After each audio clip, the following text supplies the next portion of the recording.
Bonsoir, salam alaikum, Zoul Fellaoun, bienvenue à Microscope. Donc de ce soir, nous allons revenir à cette histoire ou ce projet, ces lois qui ont été adoptées hier à l'Assemblée nationale par l'Algérie concernant la criminalisation du colonialisme français en Algérie 1830-1962 et la deuxième loi concerne la déchéance de la nationalité algérienne, donc pour les Algériens de l'étranger, bien sûr, sous des conditions qui sont disons, très claires.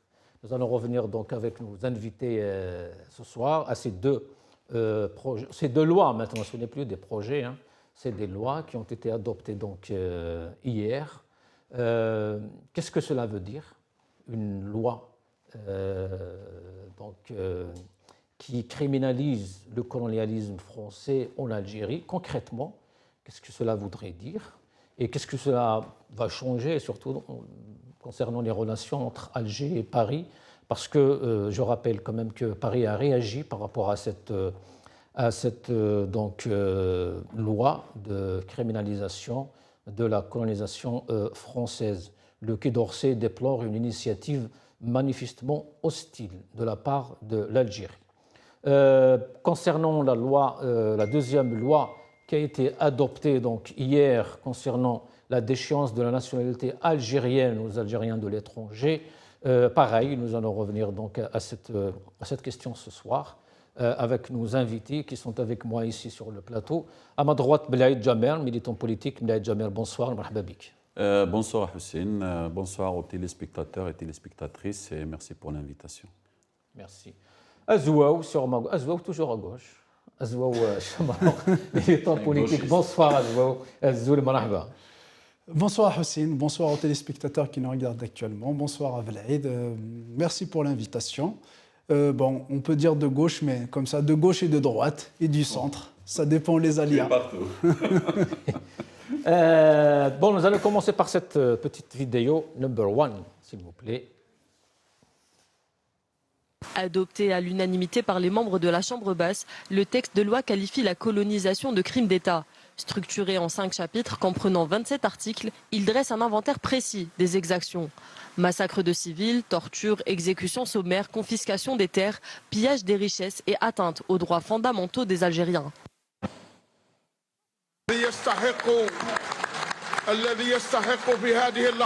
C'est un moment historique dont les contours ont été tracés par le président de la République Abdelmadjid Tebboune.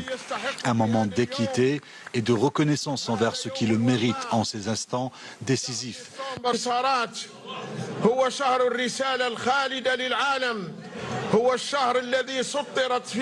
C'est un jour de fidélité et de loyauté. Le mois de décembre est celui du peuple algérien. Le mois du sang versé, le mois des victoires et du message éternel adressé au monde entier. Aujourd'hui, les enfants du peuple sont au rendez-vous, les petits-enfants des martyrs, les fils des moudjahidines.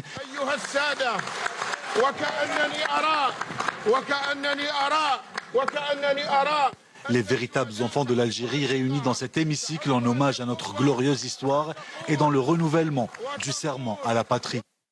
S'appuyant sur les principes du droit international consacrant le droit des peuples à l'équité juridique et à la justice historique et la fin de l'impunité, la proposition de loi souligne le caractère imprescriptible des crimes coloniaux de 1830 à 1962. Elle prévoit des dispositions établissant la responsabilité de l'État français pour son passé colonial en Algérie, ainsi que des mécanismes permettant d'obtenir une reconnaissance et des excuses officielles pour les crimes commis, comme préalable à toute réconciliation avec l'histoire dans le cadre de la préservation de la mémoire nationale. Le texte prévoit en outre des dispositions pénales réprimant la glorification de la colonisation. Cette loi a une dimension hautement symbolique. Elle marque un moment de rupture dans le rapport mémoriel avec la France. Elle est considérée par le Quai d'Orsay, je cite, comme une initiative manifestement hostile à la volonté de reprise du dialogue franco-algérien et qui pourrait exacerber les tensions entre l'Algérie et la France. La France qui semble amnésique lorsqu'il s'agit de questions mémorielles, laquelle n'a pas hésité à adopter une loi vantant les bienfaits de la colonisation. La gauche française, pour sa part, a salué une reconnaissance nécessaire de l'histoire. C'est d'ailleurs dans la perspective de préserver la mémoire contre l'effacement ou la falsification que l'Algérie a voté cette loi, une première dans l'histoire du pays. Blaid Jamel. Alors, par rapport donc à cette loi de criminalisation de l'histoire de la colonisation française, 1830-1962, qui qualifie bien sûr la colonisation de crime d'État, elle parle aussi des actes commis, des assassinats de civils, la torture, des essais nucléaires, des lois discriminatoires aussi. Moi, personnellement, ce que je peux dire sur cette loi, puisqu'elle a été, maintenant c'est bon, c'est une loi, elle a été votée par au Parlement, enfin en Algérie, c'est que moi je la vois en 2 points. Alors le premier point, autant que la criminalisation de la colonisation, ça c'est quelque chose dont on ne peut pas dire le contraire, on ne peut pas dire non à cette loi.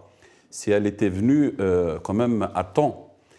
Et c'est sûr que la colonisation, c'est quelque chose d'atroce.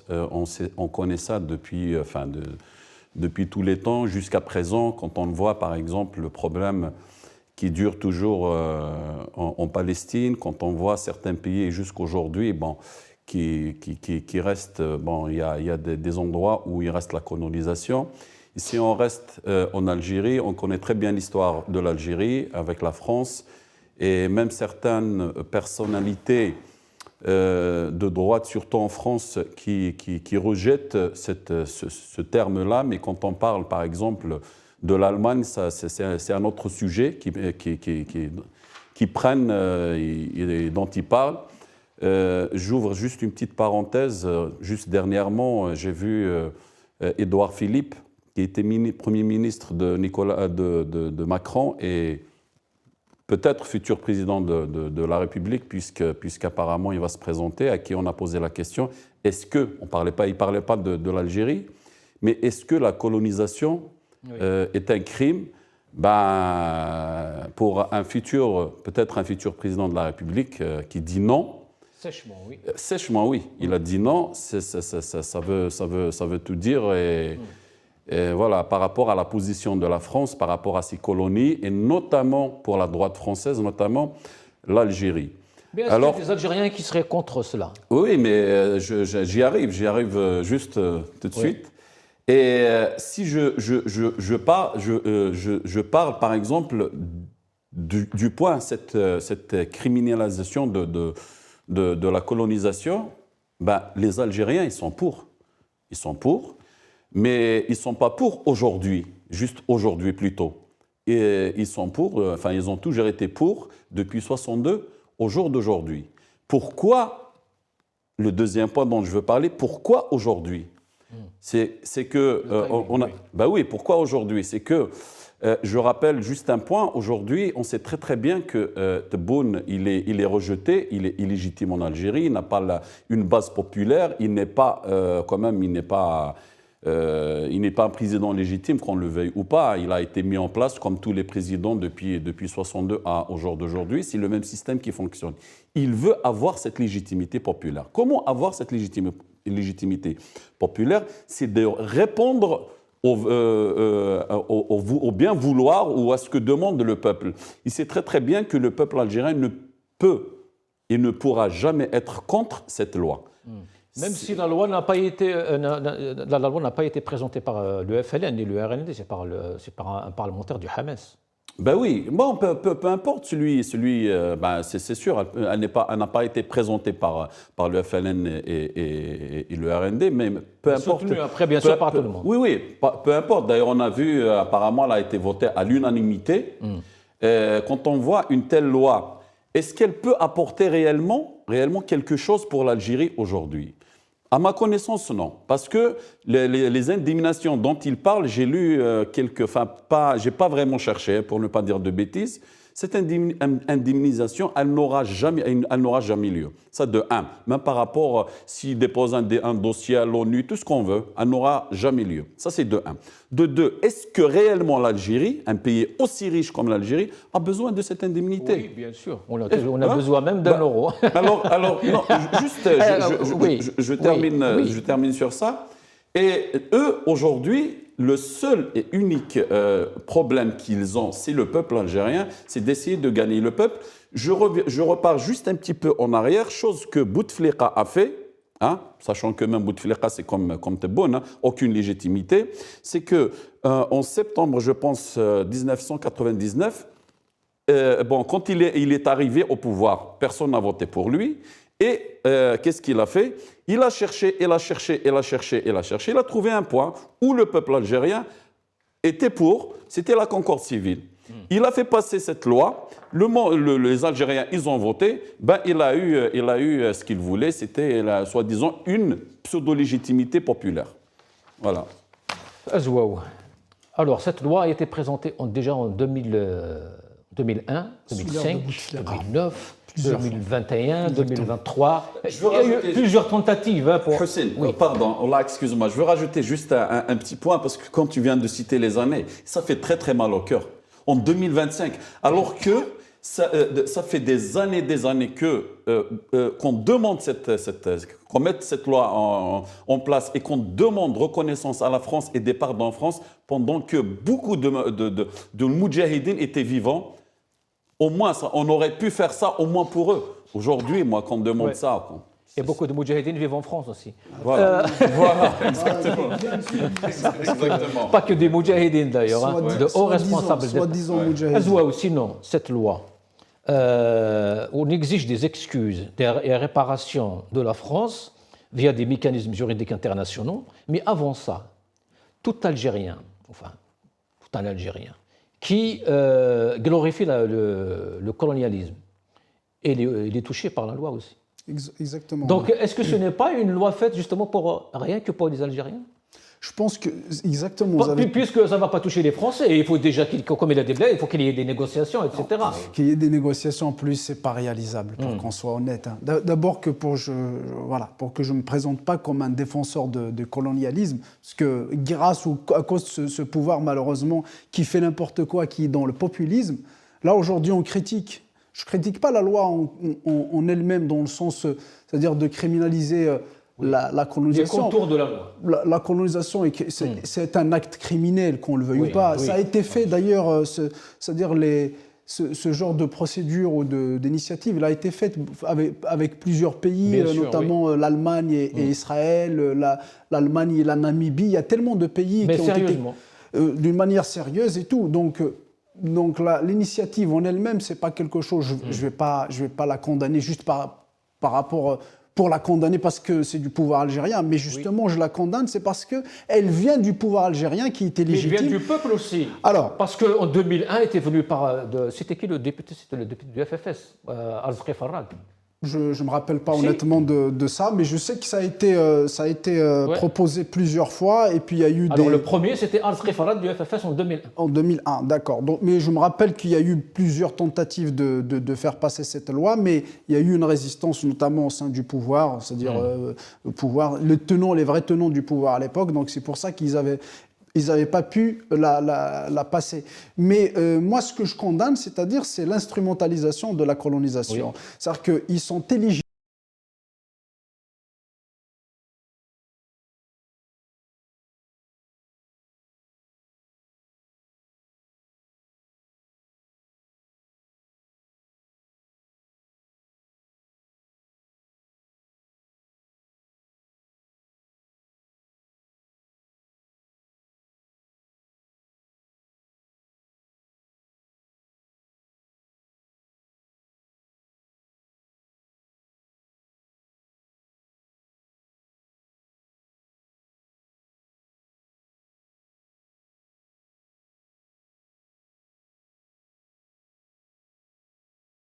La présence ottomane. Donc il y a une forme d'idéologie.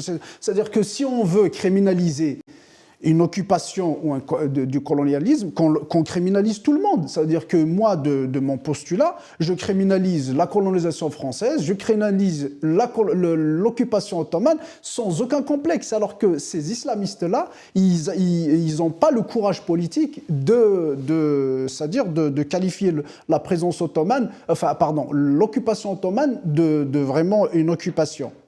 Donc il y a une forme d'idéologisation, il y a une forme d'instrumentalisation, un peu ce qu'on a appelé la rente mémorielle, c'est-à-dire que le pouvoir pour, c'est-à-dire cacher, occulter ces échecs qu'il a perpétrés en Algérie, donc si vous voulez, il est toujours exactement. Donc il fait en sorte à ce que le peuple adhère, il s'achète une certaine légitimité, avec un peu comme tu l'as dit, Ablaïd, s'achète une légitimité. Il sait très bien que le peuple algérien, dans sa globalité, il sait très bien que la colonisation, c'est un crime. C'est un crime. Maintenant, moi, je pourrais dire ce qui pourrait être réalisable dans cette loi, c'est plutôt tout ce qui est essais nucléaires. Donc, oui. Les essais nucléaires, ça, c'est quelque chose de palpable, c'est quelque chose, c'est-à-dire de concrétisable. C'est-à-dire qu'on peut faire appel sauf que le peuple a son mot à dire là-dessus. Parce que, justement, le pouvoir algérien a envoyé des Algériens dans ces zones. Dans les années 91, 90. Ça, c'est une autre histoire. Pendant les années 90, ça, c'est une autre histoire. On peut en parler, il n'y a pas de problème, il n'y a pas de souci là-dessus. Mais là, je vous parle, c'est-à-dire, je vous parle de ce qui pourrait être concrétisé avec la France, notamment de faire appel à la compétence française en matière nucléaire, de venir déjà ça veut dire de nettoyer un peu les déchets nucléaires et d'indemniser s'il y a c'est-à-dire s'il y a des victimes, parce que ça, on peut le faire, c'est-à-dire que c'est de l'actuel. Mais de revenir 200 ans en arrière et de demander à la France c'est-à-dire des indemnités, et franchement, quelle indemnité, et puis la meilleure réponse, c'est de réussir notre indépendance. Et malheureusement, on n'a pas réussi l'indépendance. C'est ça le malheur. C'est pour ça que moi, je ne condamne pas la loi en elle-même, parce que ça s'est passé dans le monde.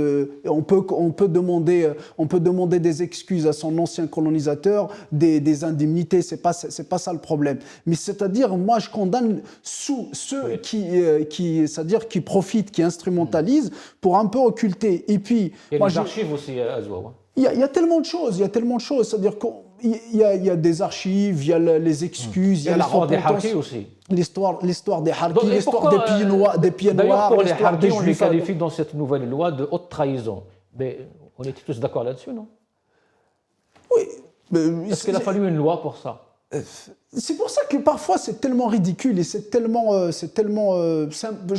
pas symbolique, c'est pour ça que c'est idéologique. Ils sont tellement aveuglés par l'idéologie, par une haine anti-française qui peut-être qu'il n'a pas lieu d'être aujourd'hui, parce qu'on est 60 ans et puis regardez, on est aujourd'hui. C'est ça le malheur. Le malheur pour moi, c'est qu'on n'a pas réussi notre indépendance. Aujourd'hui, on est en train de parler de quelque chose. Tous, ici, on a des moudjahidines et des shuhada dans nos familles, mais on arrive quand même à surmonter ça. C'est de l'histoire. Moi, je dirais toujours, c'est que le meilleur moyen de demander à la France des excuses ou des indemnités, c'est de réussir notre indépendance. C'est ça le meilleur moyen. Est-ce que vous voulez dire que si les relations étaient bonnes, cette loi n'aurait jamais été votée? Exactement. Je pense. Non, sûr. Moi, je suis sûr. Parce ça n'a pas été fait sous l'ère de Bouteflika. Ça n'a pas été fait sous l'ère de Bouteflika. Cet actuel chef de l'État, si vous vous rappelez, il y avait un journaliste qui lui a posé la question. C'était pendant sa campagne, la première campagne électorale, je pense, ou après qu'il soit président. Je pense pendant la campagne électorale. Il lui a dit, est-ce que, avec ces termes, est-ce que Firança تخلط في تخلط قال له تخلط كبير, il lui a dit تخلط كبير. Hop, d'un seul coup, on dirait qu'on lui a donné une gifle. Ah, mais pas la France officielle. Là, ça fait un rasmiya. Tu vois, c'est que à mon donné. Et d'ailleurs, je vais vous rappeler quelque chose. Pourquoi il a été mis parmi les raisons pour lesquelles il a été mis, quand il était Premier ministre, il a été mis à l'écart. Il a rencontré Édouard, il est venu en France en secret, il a rencontré Édouard Philippe. À l'insu de la présidence de la République de l'époque. Exactement. Alors, nous allons regarder cette question. Cette on parle de Tebboune. Exactement. على هذا الاقتراح تكونون قد ساهمتم في تعزيز الترسانة القانونية للدولة الجزائرية الهادفة لمواجهة كافة التهديدات التي تستهدفها مهما كان شكلها ومصدرها.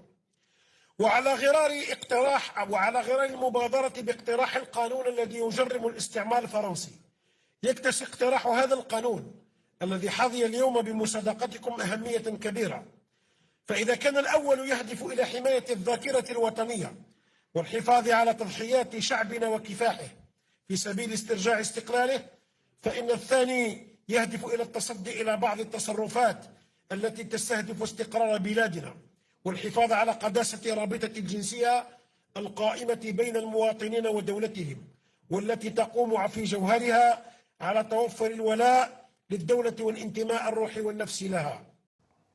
Donc là, c'était le Boujma, Lotfi Boujma, le ministre de la Justice, Belaïd Jamia. Je vais vous lire un commentaire sur les réseaux sociaux. متى يصدر قانون تجريم تهريب الأموال إلى بلد الاستعمار؟ متى يصدر قانون يجرم امتلاك عقارات في بلد الاستعمار؟ متى يصدر قانون يجرم التبضع من بلد الاستعمار؟ جاوبوا شيش. Ben, c'est un commentaire qui est vraiment juste, hein, qui est vraiment juste, parce qu'aujourd'hui, même ces personnes qui sont à l'Assemblée nationale, là, peut-être ce monsieur, le chef de l'État, enfin, alors là, les militaires n'en parlons pas, ils ont tous des biens en France, ils ont tous des comptes en France, ils ont tous de l'argent chez le colonisateur.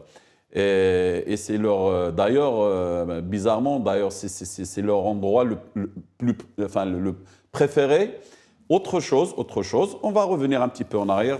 Tout, je dis bien tout, pas sans exception, mais la grande majorité des anciens responsables, hauts responsables algériens, ils ont tous fini en France. Leurs enfants ont tous fini en France. Ils ont tous des biens ici, dont l'ancien, parce qu'on l'oublie, l'ancien ministre des Moudjahidines. Chérif Abbas, oui. Chérif Abbas, je pense qu'il est toujours vivant. À Lyon. Voilà, à Lyon, il a des biens, ses enfants sont ici, lui il est ici. Bon, leurs biens en Algérie après, il les loue. Mais est-ce que cela pose vraiment problème? Est-ce que l'un empêcherait automatiquement l'autre? On peut être algérien, on peut avoir des biens en France, on peut avoir des biens en Allemagne, on peut avoir... Est-ce que c'est ça le problème? Alors, c'est immoral. Ouais. C'est-à-dire que oui, un responsable, etc. Oui. Ça aurait pu ne pas être un problème. Parce que dans un monde de globalisation, c'est-à-dire qu'avec l'ouverture des capitaux, c'est-à-dire tout le monde peut être amené à investir ou acheter en toute liberté, et c'est légal et tout, ça se passe partout dans le monde, enfin dans beaucoup de pays dans le monde. Mais le problème, c'est qu'en Algérie, c'est qu'ils interdisent à la population de transférer de la devise, ils interdisent à la population, c'est-à-dire d'avoir des biens ailleurs, ce qui est normal, c'est-à-dire que quelqu'un, il veut acheter dans un autre pays, pourquoi il n'achète pas? Il a travaillé toute sa vie.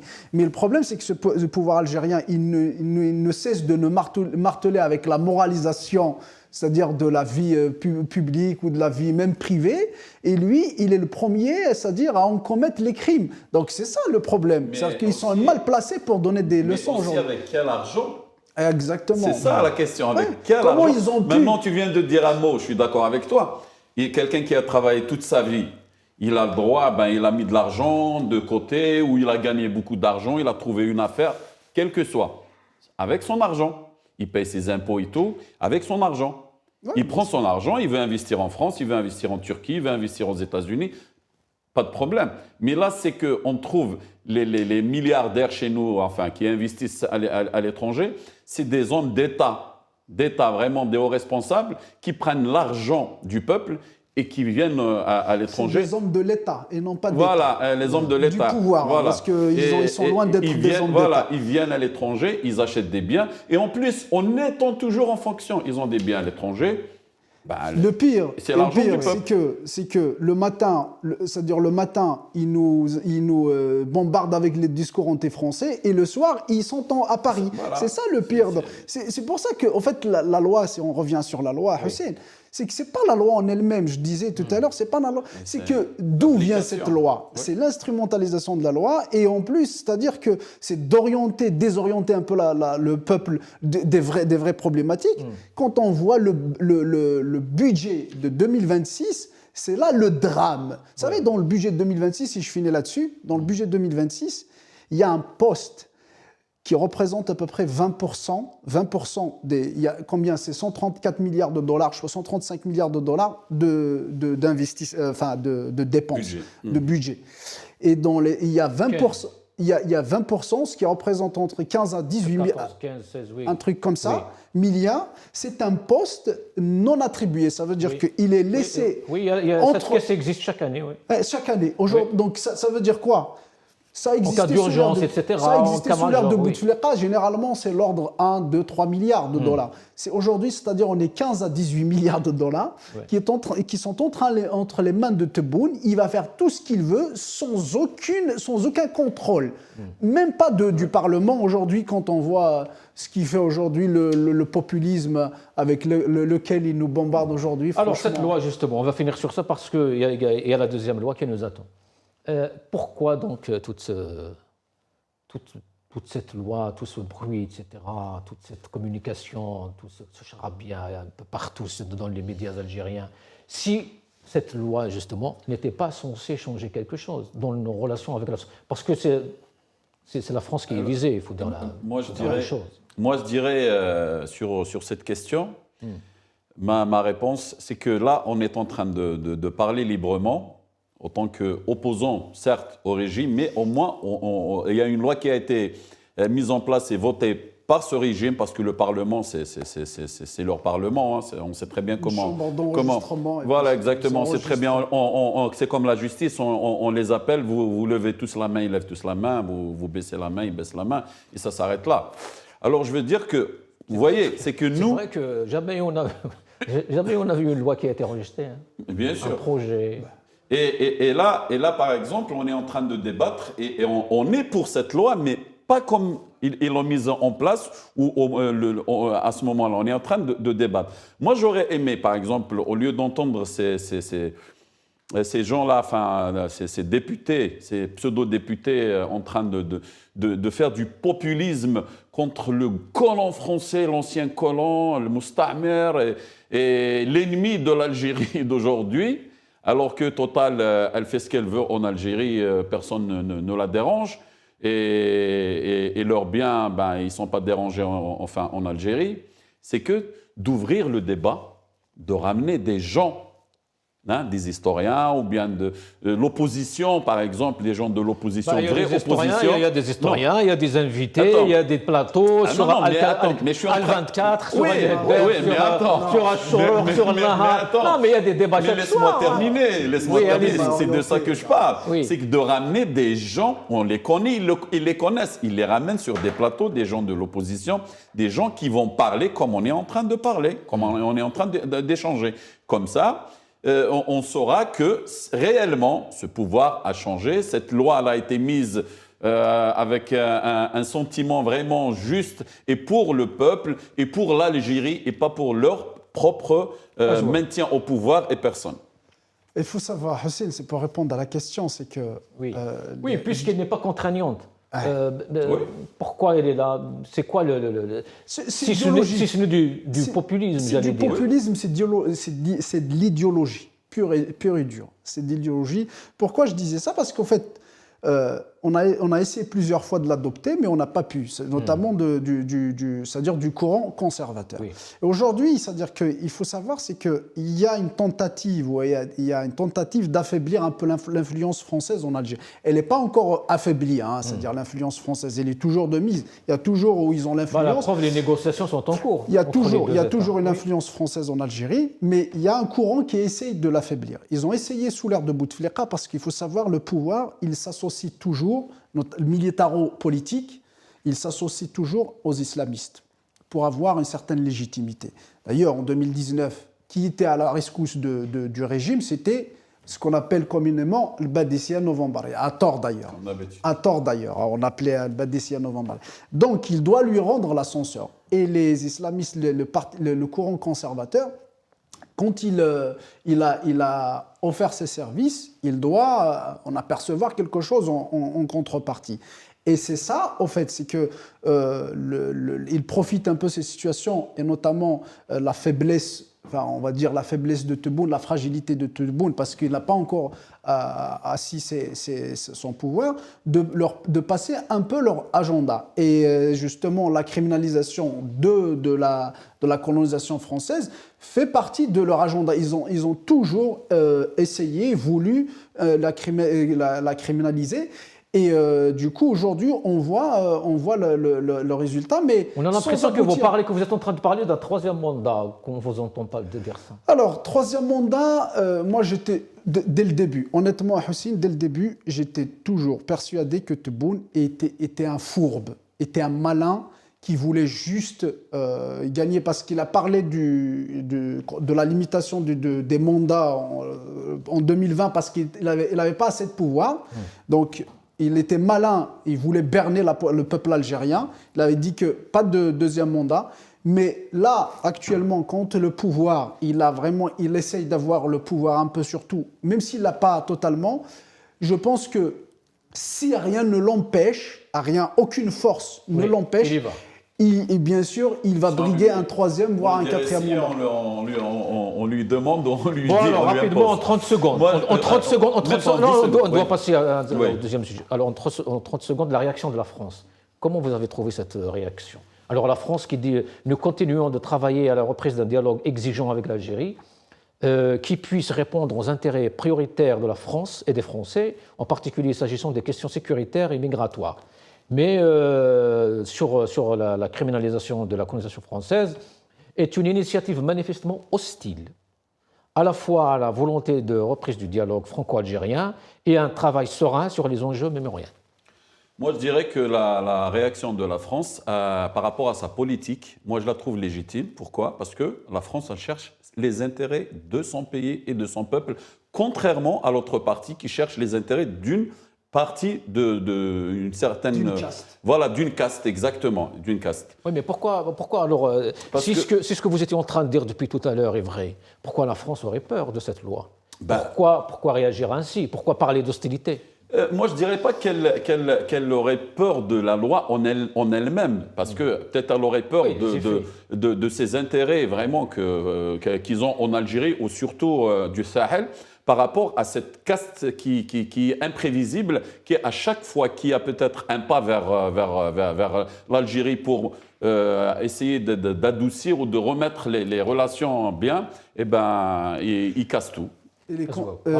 Pourquoi la France? Bon, il est légitime, c'est-à-dire qu'ils défendent les intérêts de leur peuple, de leur pays. C'est comme l'Algérie est un pays souverain, il a le droit de voter n'importe quoi. Bien sûr, mais bon, la France, peut-être que... Parce qu'au fait, il faut savoir, une loi, elle est contraignante. C'est-à-dire, dans la loi là, de criminalisation, c'est-à-dire que ça contraint le pouvoir algérien, notamment son exécutif, à travailler dans ce sens d'aller chercher des indemnisations, même si ce n'est pas faisable. Une reconnaissance, des excuses, etc. Des excuses, ça veut dire que ça contraint légalement, juridiquement, le pouvoir algérien. Enfin, mais que l'Algérie, à l'intérieur de l'Algérie. Enfin, non, même à l'extérieur, ça veut dire que ça contraint vis-à-vis de la France, c'est-à-dire ça veut dire qu'aujourd'hui, il y a une loi qui contraint l'État algérien d'aller chercher c'est-à-dire que ça peut être introduit dans les négociations franco-algériennes comme c'est-à-dire... Donc le monsieur qui avait lancé un chiche avait raison. Bien sûr qu'il a raison, c'est normal qu'il a raison. Mais après, c'est des rapports de force à Houssine, c'est des rapports de force. Est-ce qu'on va aboutir? On ne va jamais aboutir. Justement, allez, deuxième sujet, Blaid. L'Algérie n'est pas en position de force. Deuxième sujet, vous intéresse ce sujet, la nationalité algérienne. Je veux dire juste un petit mot par rapport à Tebboune. Tu as toujours quelque chose à rajouter, Blaid? Oui, parce qu'aujourd'hui, Tebboune, qu'est-ce qu'il cherche réellement? Même avec ça, il a cherché, ben, aujourd'hui il a trouvé ça, cette loi. C'est qu'avant on l'appelait Ami Tebboune, maintenant on va l'appeler Ami Tebboune l'Aziz. On va lui rajouter l'Aziz. Ah non, il ne faut pas faire référence à l'Aziz Bouteflika, pas question. Moi je n'ai rien dit. Pas question. Bon, alors sur la loi de la déchéance de nationalité adoptée le 24 décembre 2025, cette révision du code de la nationalité de 1970, donc c'est le code de 1970, 15 décembre, je pense 1970, permet le retrait de la nationalité algérienne d'origine ou acquise pour des actes graves commis à l'étranger ou en Algérie, comme l'atteinte aux intérêts vétaux de l'État, l'allégeance à une puissance étrangère, la trahison ou des crimes passibles de 5 ans de prison. Blaid.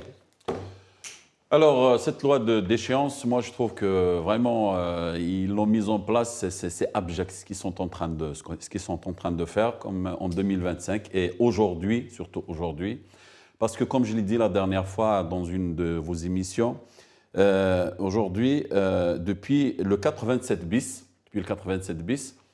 on n'entend plus parler, et le pouvoir algérien, et les gens, enfin, le Moutabbélin, ceux qui le suivent, comme... Les alliés. Enfin, c'est pas des alliés, mais bon. Si, on les appelle les alliés du régime. Voilà, on va les appeler les alliés du régime. Allez, j'allais utiliser un autre mot, mais bon, c'est pas grave. On va dire les alliés. Plutôt les serviteurs. Voilà, les alliés. On va les du appeler les alliés de ce régime. On va faire plaisir à Hussein. Et il parle de mouvements. Il y a le MAC et Rachid. Nous, on n'existe pas. Ça veut dire les démocrates, les autres opposants, personne n'existe. Si vous parlez du Kabyle, vous êtes du MAC. Si vous êtes arabophone, vous êtes de Rachid. Nous, on existe depuis 2020. J'ai posé cette question à beaucoup de gens. Ils m'ont tous dit oui, c'est vrai, parce qu'on n'entend jamais parler de ce régime. C'est pour ça aujourd'hui, ils mettent des lois pour nous intimider, nous. Parce que, bon, je dirais, bon, il y a certaines personnes, on les avait même déchiré leur passeport, c'est pas bien ce qu'ils ont fait, mais bon, du MAC par exemple, en disant, ils n'en ont rien à cirer de cet État algérien, ou du pouvoir algérien. Le MAC, c'est un cas à part. Voilà, le MAC, ils ne reconnaissent plus l'Algérie. Pour eux, l'Algérie, c'est un pays voisin. Oui. Donc, mais on parle des Algériens. Non, mais c'est pour ça que j'ai parlé de ça. C'est parce que ce régime, nous, les autres Algériens, ils n'existent pas. Parce que cette loi, ils ne l'ont pas faite pour les Algériens qui viennent en France travailler. Ils l'ont faite uniquement pour les opposants qui s'y opposent à ce régime algérien. C'est ni plus ni moins. Maintenant, si vous me parlez, par exemple, tu vas me dire, Hussein, mais Boualem Sansal, c'est un cas sur des millions. Sur des millions. Moi, Boualem Sansal, je ne l'utilise pas comme exemple. Vous me donnez un autre... Parce que, allez, prenons le cas de Boualem Sansal. Boujdra, il a dit la même chose, il est en Algérie. Il a été félicité par Tebboune pour je ne sais quoi. Il est actuellement en Algérie, il a dit la même chose. Sa vidéo, elle tourne sur les réseaux sociaux. Oui. Il a dit exactement la même chose que Boualem Sansal. Juste, je termine. Alors, cette loi, elle est mise en place uniquement pour intimider les gens. Sauf que, chose que je trouve vraiment pas juste dans cette loi, c'est qu'il y a quelques mots, quand on te dit, j'ai lu tout à l'heure, quand on te dit, par exemple, les cas. Mais ces cas, c'est quoi ces cas exactement? Quand on te dit toucher à l'unité nationale, cette unité nationale dont vous parlez, c'est quoi? Est-ce qu'en m'y opposant à Tebboune ou à la loi ou au travail que fait Tebboune, est-ce que ça fait de moi, je touche à l'unité nationale? Ben non, mais pour ce régime, oui. C'est ça le problème. C'est que cette loi, elle est tellement floue qu'on l'utilise comme on veut. Enfin, eux, ils l'utilisent comme ils veulent. Ça veut dire demain, ils veulent te mettre... Donc, vous voulez dire, quand ils parlent de cas, sauf cas extrême, là, le cas extrême, c'est eux qui vont le définir. Oui, c'est indéfini. C'est comme le 87 bis, il a été, par exemple, il y a beaucoup de gens, il y a beaucoup de personnes en Algérie qu'on a arrêté avec on leur a mis le 87 bis. Et finalement, dans le tribunal, on a enlevé le 87 bis parce que le 87 bis, c'est minimum, c'est 20 ans de prison. Vous êtes, c'est criminel. Pourquoi aller jusque-là? Pourquoi réfléchir, même réfléchir à ça? Pourquoi je vais vous dire. Il faut toujours. Moi, depuis quelque temps, je ne cesse de parler de la dimension psychologique et personnelle de Tebboune et de Chengueria. Et il y est pour beaucoup de choses dedans. Pourquoi? Donc pour vous, cette loi, c'est Tebboune et Chengueria. Absolument. Ce n'est pas les députés, ce n'est pas les partis politiques. Bien sûr. Ça, c'est un secret de polichinelle, Hussein. C'est pas quelque chose. Moi, je pose des questions. C'est un secret de polichinelle. Les députés, ils votent pas si on leur donne pas c'est-à-dire, c'est vrai que parfois ils trouvent des subterfuges, des moyens de dire que c'est le Parlement qui l'a proposé, c'est pas nous, c'est le Parlement. Mais en réalité, c'est les coups de téléphone. Pourquoi, Hussein? C'est que Tebboune, il a essayé. Donc c'est une loi destinée pour les opposants à l'étranger. Tebboune, il a essayé, surtout les opposants les plus virulents, les plus notoires, il a essayé tous les moyens de les avoir. Il n'a pas pu. Les moyens légaux, il n'a pas pu. D'ailleurs, il a les moyens illégaux. Donc, il a essayé même de kidnapper. Et là, il y a une affaire en justice de Amir Dized, justement, la tentative de kidnapping de Amir Dized, et le pouvoir algérien est impliqué dedans. C'est la justice française qui le dit, ce n'est pas moi. Elle est impliquée dedans. Donc, ils ont essayé tous les moyens. Pourquoi je dis que Tebboune est impliqué? Parce qu'il l'a dit dans un discours, si vous vous rappelez, il l'a dit en arabe, Njibouhum, يشرق فمهم والله نجيبوهم بكل الوسائل. Ça veut dire qu'on va les ramener avec tous les moyens, mais il n'a pas dit tous les moyens légaux, il a dit tous les moyens, ça veut dire que même illégaux, ça passe. Donc, comme il n'a pas pu les avoir, il veut humilier les opposants. Ça veut dire quoi? Je vais vous déchoir de votre nationalité. C'est-à-dire, ce qui vous reste, c'est une forme d'humiliation, une forme d'effacement de tout ce qui est algérien. Mais en réalité, c'est-à-dire que nous, on est des Algériens. Moi, je n'ai pas attendu Tebboune pour que je sois algérien, qu'ils fassent ce qu'ils veulent avec la nationalité. Mais moi, je suis algérien dans le sang. Je n'ai pas besoin d'un papier. C'est-à-dire que symboliquement, c'est touchant, mais en réalité, ça fait pas. Touchant, moi, c'est touchant. C'est touchant, mais en fait, c'est ce que veut Tebboune. C'est ça, c'est qu'ils savent qu'on y tient tellement, on veut vraiment, oui, parce bien qu'on. sûr. C'est ce que veut Tebboune, on va vous toucher avec quelque chose qui est très cher à vous. C'est ce que comme veut si on t'arrache ton enfant. Il veut nous toucher dans la profondeur de nos âmes. Mais en réalité, non, parce que moi, je suis algérien, je n'ai pas attendu Tebboune et je ne l'attendrai jamais pour qu'il définisse mon algérianité. Moi, j'aime mon pays à ma façon, ce n'est pas à la façon de Tebboune, certes, mais je l'aime. Juste, Hussein, oui. C'est que donc ça, c'est la dimension, je disais pourquoi, c'est-à-dire cette loi. Mais le comble ou le plus dramatique, c'est que c'est une ordonnance. Donc vous parliez tout à l'heure de l'ordonnance 1970, oui. C'était l'ordonnance de Boumedienne. C'est-à-dire que pour vous dire la mentalité de ce pouvoir, c'est le président de la République tout seul qui décide à qui on va déchoir la nationalité ou pas. C'était en 70, ça. Oui. Et cette loi-là, qui vient aujourd'hui, c'est pareil. À l'époque, il y avait ni Parlement, ni Amal Bozouar. Mais le pire, c'est que enfin, Boumedienne ne reconnaissait rien. Rien. Le pire, c'est que cette loi-là, elle n'est pas venue enlever des pouvoirs au président de la République. Mais non. En plus, le sénateur qui l'a proposé, donc il a donné plus de pouvoir au pouvoir algérien. Hichem Safar, du RND. Exactement, c'est un sénateur. Il a donné plus, il a élargi un peu le champ d'application, c'est-à-dire que c'est-à-dire tout le monde aujourd'hui, oui. Tu critiques Tebboune, tu peux être déchu de ta nationalité. Et encore, il a maintenu, c'est-à-dire l'ordonnance, c'est-à-dire que si au président de la République, un sénateur qui donne des pouvoirs au président de la République, c'est du jamais vu. C'est du jamais vu. Donc, c'est le président de la République qui va décider. Donc, c'est Tebboune qui va décider de la déchéance. Donc, pour vous dire l'état de la dictatorisation. Mais moi, j'ai posé la question sur le pourquoi. Je finis juste là-dessus, oui. Il parlait tout à l'heure d'une des motivations, et je finis là-dessus. Tout à l'heure, le cas Sensal et Boujdara. Pourquoi je disais que c'est vraiment pour les opposants et contre les opposants? Pour le même crime, moi j'ai lu les motivations, pour le même crime, ceux qui sont au pays, ils ne risquent pas la déchéance, mais ceux qui sont à l'étranger risquent la déchéance. C'est-à-dire que pour le même crime, en fonction d'où tu habites, de ton lieu de résidence, donc tu peux risquer la déchéance et ne pas risquer la déchéance. C'est-à-dire que pour vous dire à quel point ils s'obstinent vraiment sur les opposants qui sont plus... Parce qu'en fait, la différence pour cette loi, il y a des opposants qui sont à la portée de Tebboune et d'autres qui ne sont pas. C'est ça la différence de cette loi. Oui, mais ma question sur le pourquoi, c'est parce que les opposants, il y en a toujours eu en France, en Espagne, en Allemagne, en Angleterre, etc. Les Algériens, depuis Khaydar, Karim Belkacem, Ahmed, etc. Mais le pouvoir n'est jamais allé jusque-là. Pourquoi déchoir des Algériens comme ça de leur nationalité Et qu'est-ce que ça veut dire la trahison surtout? Faut le dire à Tebboune. C'est comme c'est Tebboune qui va le décider. Oui, voilà, qui va le décider. C'est comme j'ai dit tout à l'heure, cette déchéance, c'est que c'est quoi l'unité, à toucher à l'unité nationale? Moi, j'aimerais bien qu'on m'explique ce que ça veut dire pour eux, parce que nous, on sait ce que ça veut dire toucher à l'unité nationale. Je veux savoir, ce régime, ils nous disent c'est quoi toucher à l'unité nationale, il n'y a pas de problème. Là, pour ce que tu viens de dire, oui, c'est vrai, il y a une différence parce qu'à l'époque de ces messieurs, ils n'étaient pas nombreux, ça c'est un. De deux, il n'y avait pas les réseaux sociaux, il n'y avait pas des chaînes de télé, il n'y avait pas des plateaux comme ça, ils ne parlaient pas, tout était caché, c'était de bouche à oreille, peut-être téléphone, c'était des groupes qui bougeaient. Mais aujourd'hui, oui, avec les réseaux sociaux, avec tout ce qui se passe en Algérie, tout le monde le sait.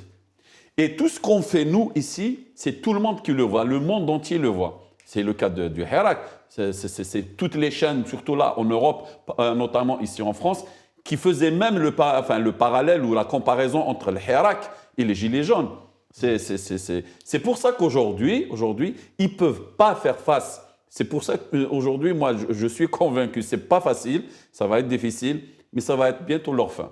Pas dans une année, 2 années, mais ils savent très très bien qu'ils sont en danger. C'est pour ça, c'est un sanglier quand il est blessé, comme on dit en kabyle, blessé. Non. Un sanglier quand il est blessé, il se met tout ce qu'il trouve devant lui, il éclate. C'est ce qu'ils sont en train de faire. C'est ça. Azouaou, une dernière question. Azouaou, la diaspora. Tout le monde, justement, Tebboune, tous les ministres, à chaque fois dans leur discours, la diaspora, la place de la diaspora. Est-ce que c'est ça la place de la diaspora, justement? Le choix de leur nationalité. Oui, quel est le message que le régime envoie à la diaspora? En réalité, ils s'en fout, Hussein, de la diaspora. Ils s'en fout en réalité. C'est juste que pour lui, si vous voulez, c'est un levier à instrumentaliser parfois à l'intérieur, parfois contre la France. C'est juste ça, mais en réalité, ils s'en fout éperdument de la diaspora. Donc, blessé, comme disait Blaise. Il suffit d'y aller au consulat, Hussein, pour voir comment le pouvoir traite la diaspora, pour juste avoir un aperçu dans les consulats algériens, pour vous dire qu'ils s'en foutent éperdument de la diaspora. Et ça, la diaspora le sait. Et puis, oui, mais eux, on nous dit que c'est pas le pouvoir. Là, il y a des dépassements, c'est personnel, c'est des cas par cas. C'est pas Tebboune qui a demandé au consulat de ne pas traiter les Algériens comme il fallait. Ah si, c'est Hussein. C'est-à-dire que de l'illégitimité de pouvoir. S'il y avait un pouvoir légitime à Hussein, s'il y avait un pouvoir légitime, il aurait installé, il aurait des mécanismes, il aurait fait tout pour faciliter la vie des Algériens. Aujourd'hui, on voit, c'est-à-dire qu'on a tous été à. Parce que Tebboune ne cesse pas de parler de Raqmana depuis qu'il est là. Il a parlé de Raqmana, il a parlé de la numérisation fin 2024. J'ai entendu ces discours de 2024, 2025, 2026, là aujourd'hui 2027. Donc, bon, après Tebboune, il dit ce qu'il dit. Alors, juste pour revenir à la déchéance. Pourquoi de la nationalité. À la déchéance de la nationalité, exactement. À la déchéance de la nationalité, pourquoi la différence, vous avez cité tout à l'heure, c'est-à-dire les présidents, pourquoi? Oui. C'est ça la différence entre Tebboune et les anciens présidents. Je pense que Tebboune, il a pu réunir tous les défauts des autres présidents, plus l'inculture et la brutalité. Il n'a pas la finesse de Bouteflika, qu'on le veuille ou pas. On a tous Certains parlent de l'instrumentalisation de la justice. Ça c'est flagrant, ça. Donc, il n'a pas l'intelligence de Bouteflika, donc il est brut dans ses décisions, même dans ses pratiques. Donc, et comme disait Blaise maintenant, c'est qu'il est tellement acculé, donc il doit y aller dans la brutalité. Et juste pour dire un dernier mot, par rapport à la Constitution, parce que j'ai entendu le ministre de la Justice et le sénateur disaient que cette loi de la déchéance, elle a été motivée pour une soi-disant adéquation des lois algériennes à des lois internationales. Ce n'est pas vrai du tout. L'article 15 de la Déclaration des droits de l'homme parle justement de la protection des citoyens et leur garantir une nationalité. Il ne faut pas qu'il y ait des apatrides dans le monde. Oui. Alors que si on prend la constitution algérienne, notamment l'amendement